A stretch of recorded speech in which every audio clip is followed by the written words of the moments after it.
Ndodhet 1000 metra mbi nivelin e detit, por jo shumë larg rrugës nacionale Maqellar Peshkopi. Fshati Popinar është ndër ato fshatra që jeton vetëm me buqësi. Por nëse në zonat fushore përdoren mjete agregate, në Popinar toka ende punohet e lëvrohet me kafsh. Ilir Turshilla shprehet se buqësia është e vetmja mënyrë për të nxjerrë të ardhura ekonomike.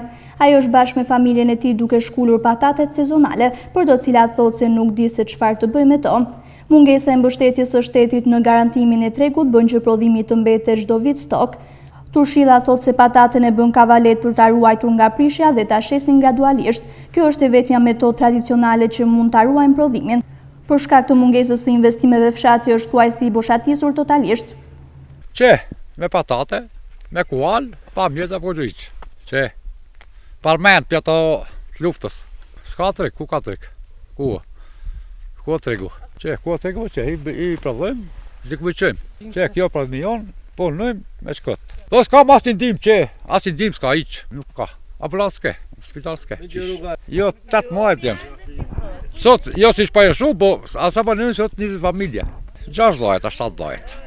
Shumë ka pat, për ka nik, arsia, shëve vetëma. S'ke, as shkollë, as spital, as ushqish. Ma u bësh.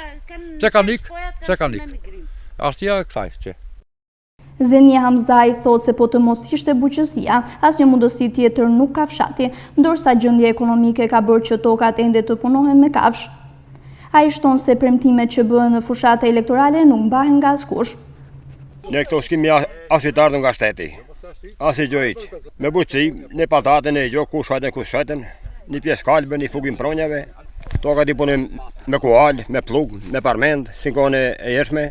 Ambulante gjoj, jo shkolle, ka për shkimi, as i gjo shkimi ne këto. Punim me një bim medicinale, një patatën e gjo ku shajten. Shati arrush, një gjo që e votimet në bokë bojnë. Mazala njës mund, një problem s'kemi me shmarën punë. Banorët e Popinarit shpreson që shteti dhe pushteti vendor të kthejnë vëmendjen edhe tek ata.